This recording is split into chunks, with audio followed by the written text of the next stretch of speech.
Guys, kuna mambo kadhaa hapa nataka kuyazungumzia, mambo yanayohusiana na harusi ya Jux na Priscilla.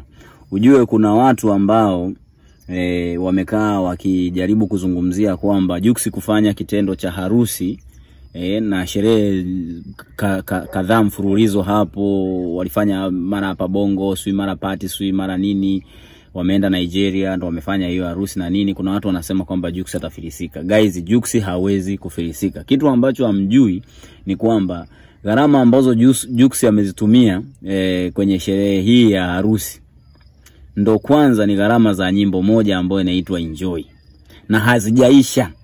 Wewe imagine wimbo wa Enjoy peke yake YouTube una views zaidi ya milioni 100. Je, unajua amelipwa shilingi ngapi na YouTube?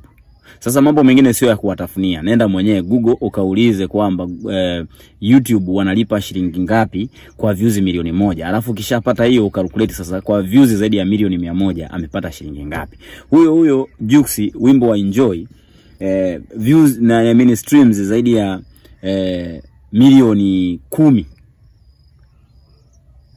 Si kama mnaelewa, milioni 10 Spotify. Nenda pia ka Google. Sio swala la sisi tukutafunie wewe alafu uendelee kukunanga watu kwamba atafilisika atafanya nini.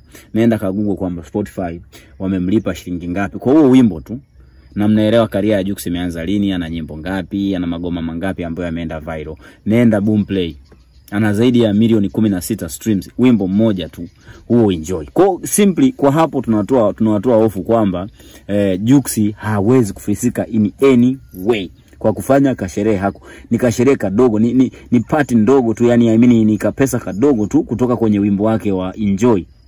Na hizo nimekutajia mfano hizo platform chache tu kwamba unadhania ameingiza kiasi gani, lakini hapo sijagusa platform zingine nyingi sana, Madiza huko, Audio Mac, Pandora, sui Tidal, Apple. Kwa hilo halina shaka kabisa. Swala lingine ni hili ambalo nakwambia kwamba Jux ni kutokwenda kinyonge Nigeria.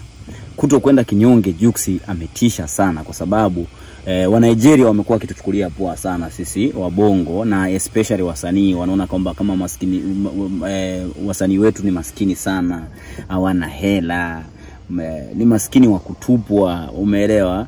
Sasa Jux alichokifanya ni kwamba amewaalika wasanii ambao wana akili timamu, alafu alichokifanya ni kuchukua private jet. Watu wamedondoka na private jet. Vurugu zilizofanywa kule ni kama tupo nyumbani tu.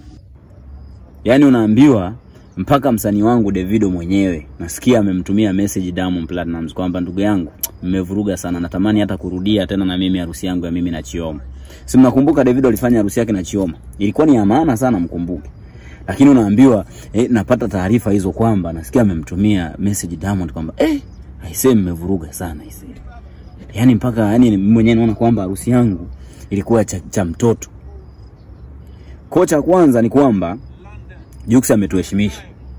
Yani hakuna tukio lingetokea hapa sielewi tungefanya tukio gani ili kukuaminisha ama kuwafanya wa Nigeria waelewe kwamba na sisi ni watu ambao tumo.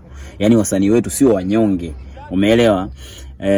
Sio wanyonge, sio kipolepole, na sisi sasa tuna make hela, tunapiga pesa, tunapiga muziki, unatupa hela. Umeelewa? Hilo ni jambo jingine. Lakini jambo jingine ambalo nimelifurahia kwenye harusi ya Jux, limenifurahisha sana, ni kwamba kiukweli watu walioenda, amewaalika watu ambao wameenda kule ni watu timamu, ni wasanii timamu kwa kweli, ni wasanii ambao wanajielewa. Kwa sababu ujue kuna watu wengine wakialikwa kwenye shughuli za wenzao, wakialikwa kwenye sherehe za wenzao, wanataka ile shughuli ndio iwe ya kwao. Yani watafanya kila aina ya kituko ili mradi tu yeye ya trendi. Mnawafahamu hao watu. Wewe imagine huko wanaalikwa Gigimane. Imagine yani Gigimane angemudu. Inawezekana amealikwa, lakini inawezekana hajamudu ticket ya ndege kwa sababu hizo private jet ilikuwa na watu wake. Anaalikwa Nifa. Can you imagine guys? Watu ambao wao wanataka matukio ya watu ndio yawe matukio yao.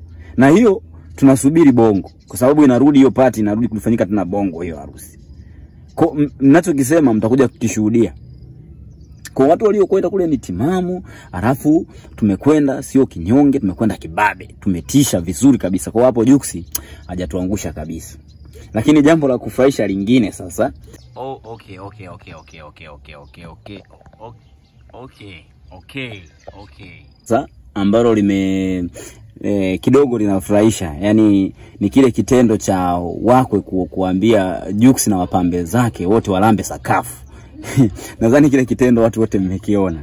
Yani ile kwamba unapoenda sasa kwa taratibu au na tamaduni zao wa Nigeria ni kwamba mwanaume itabidi uwasujudie wakwe, yani maana yake unashika nyayo za wakwe pale na nini. Sasa funny enough ni kwamba ni pindi ambapo nimemuona kwamba Mondi Ness ni mpambe amekwenda kule naye amelamba sakafu, ndugu zanguni. Yani hicho ndio kitu ambacho kimenifurahisha kwenye hili tukio la sherehe ama harusi ya bwana Jux na Priscilla. Hilo limenifurahisha sana ise. Lakini taarifa zingine ambazo nimezipata ambazo hazijathibitishwa, nimesikia kwamba baada ya Vanessa kuona hili tukio yani la harusi nzima Jux tangu ameanza na nini na hivyo fanya kule Nigeria, mastaa kuhudhuria pale, akina Koredebelo, sio akina Mr Flavor, sio akina Mr P, umeelewa, nao wasanii wengine waigizaji maarufu kabisa, ma comedian na nini, nasikia amezimia mpaka mara 3. Yani nimesikia hiyo kwamba kazimia mpaka mara 3. Ujue jamani, malipo ni hapa duniani. Unajua kuna mtu mwingine hasa nyinyi wanawake unamwacha mwanaume ukijua kwa maana ana mbele wala nyuma wala hatapata mwanamke mwingine. Ukweli ni kwamba malipo ni hapa Dar es Salaam, malipo ni hapa Lagos Nigeria. Kama kicho mkuta Jux. Umeelewa? Na Mungu amejibu kwa wakati. Yeye bwana Vanessa aliolewa na nani? Huyu Rotimi, akajua imeisha. Na akaondoka kwa mbwembwe. Piga interview ya kutosha ndefu na Millard yayo. Hiyo mnaikumbuka nyie. Malipo ni hapa Dar es Salaam na Lagos. Lakini angalia kilichotokea sasa alichokifanya Jux. Kufuru.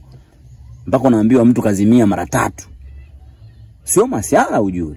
Mara 3 mtu anazimia, naamka na mwagiwa maji, nasikia amezimia tena. Nimesikia tena sima amezimia tena. Sasa sijui taarifa za kweli hizi ama rahash. Lakini hizo kazi za kweli kwa sababu wanawake huwa wanaumiaga ujue. Wanawake wanategemea siku zote unapomwacha XX hatafanikiwa. Atafeli kwenye mambo yake. Look, sasa saizi jinsi ambavyo Jux amelifanya hili jambo. Hili jambo halijawahi kutokea jamani. Harusi ya nchi mbili tofauti, Tanzania na Nigeria, hata Diamond hajawahi kufanya. Tumesumbua Nigeria, tumesumbua Tanzania na bado huyu ni mwezi mzima. Kumbuke Jux anarudi Bongo. What do you expect? Sasa nyie mnaopanga kualiku alafu muharibu shughuli za watu. Sio muharibu ili mradi tu mpatie trend kwenye shughuli za watu. Hizo tabia sio nzuri jamani. Ukialikwa tulia. Sio masuala ya kuhangaika na upambane kwamba wewe ndio upendeze kuliko bibi harusi, sio bwana harusi. Tulia, vaa vizuri tu bwana. Sio wewe ufanye tukio liende viral, wewe ndio uzungumziwe kuliko wengine. Kwenye matukio ya wenzio wametumia gharama wafanya tulia. Ndo kwanza bado tunaanza. Hizi sherehe hii harusi ya Jux ni international. Sio, yani hii sio national wise. Ni international. Nigeria then to Tanzania, party after party. Hilo swali limenifurahisha sana.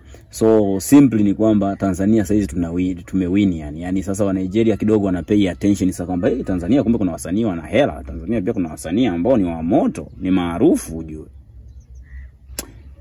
Yeah. This was very very fantastic. Yes.